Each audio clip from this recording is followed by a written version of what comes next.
evidence of 7 levels of infrastructure beneath the Giza pyramids. In the Giza Plateau, we know that ancient Greek historians wrote of luxurious underground cities under the Giza Plateau. 5 miles from Cairo stands one of the most ancient and alluring sights in human history.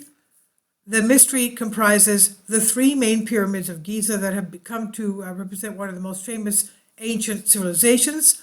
The megalithic stones that form these structures lie on the Great Plateau, and now investigators have found something else fascinating that lies below these pyramids.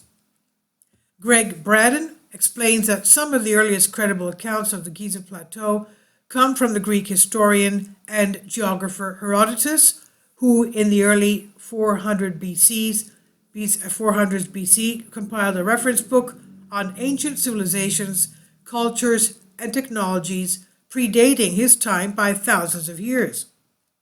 Prior to the ancient Greek Herodotus, no one had presented a systematic, thorough study of the past, attempting to link events with how they shaped history.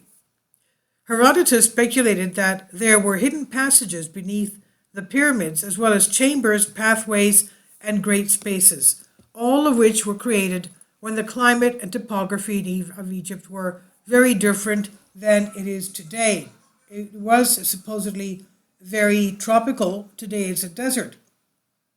If you go back 2 videos, you'll see the video titled South Entrance to Giza Pyramid, an Anti-Gravity Machine, that was found by American archaeologists and Petrie in the 19th century. And they even gave lectures on that. Now, you should see that one. It's very enlightening. Now, Herodotus felt that beneath the pyramids lay the remnants of other ancient civilizations. If Herodotus was correct, the pyramids may be sitting upon the most amazing time capsule in history, revealing not only long-lost cultures, but also their ancient technologies and origins saved in the earliest of writings and images.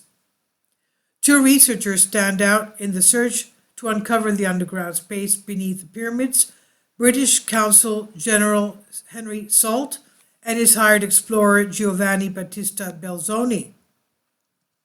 These men were able to survey the area with the limited technology of their time in the early 1800s, and were led by the desert topography to an area at the edge of the Giza Plateau, now an archaeological find of its own called the Tomb of the Birds. Andrew Collins, the author of Beneath the Pyramids, suggests the Tomb of the Birds was a tribute to a keeper of hidden records, and perhaps this site, a stone's throw from the pyramids, is one of the entryways into the subterranean world beneath Giza. Modern science backs up Collins' claim, thanks to satellite images, revealing an underground passageway from the Tomb of the Birds to the second pyramid. This finding had nearly been lost to history, but was rediscovered in 2008 when Collins read Salt's 1817 diary journal. This is where the story just begins to get interesting, and the episode titled 7 Levels Below Giza from Season 3 of Ancient Civilizations, we learn why. Giza has long been referred to as Rostau, meaning the mouth of the passages, and may be the key to this trove of lost knowledge. And with the help of British Egyptologist Nigel Skinner Simpson, Andrew Collins brings new light to Henry Salt's exploration on the Giza Plateau. According to researcher Anton Park's translations of ancient Sumerian tablets, there were 7 levels of caves beneath the Giza Plateau. 7. This underground system was inhabited by ancient Egyptian gods known as the clan of Osiris. Park's research found that prior to these extraterrestrial gods, quote-unquote, another species of lion-headed extraterrestrials known as the Huma came to Earth and inhabited this underground infrastructure. Can you imagine lion-headed extraterrestrials? This is why we see remnants of their species in the Sphinx and in the Egyptian goddess Sekhmet. Park says these 7 levels were massive and initially carved by the Mediterranean, which engulfed Egypt thousands of years ago. The first level was inhabited by prisoners and people of the Egyptian court. The second level was where an underground tributary of the Nile ran through and was where gardens were kept. The third level lived hybrids and their gods, as well as the humans dedicated to hybrid offspring. The fourth level housed the Egyptian god royalty. And the final levels housed the technology that created the artificial atmospheres and power generators to supply energy for the entire infrastructure. Could this massive underground system still exist? As with all such mysteries, only time will tell the truth and reveal what has been suspected by so many for so long regarding Giza's underground system of caves, chambers, and perhaps even hidden treasures. And it seems that given today's technology, we may be able to peer into lost worlds far below the surface of the pyramids. This is from Gaia on Humans Are Free. Please leave your comments and thank you for your support.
Kindly support my Patreon account. The daily posts are 5 videos daily, and they are totally different from what I have on my YouTube channel. Thank you so much for your support and that you find all my content so interesting. You'll find the Patreon account details in the description box below.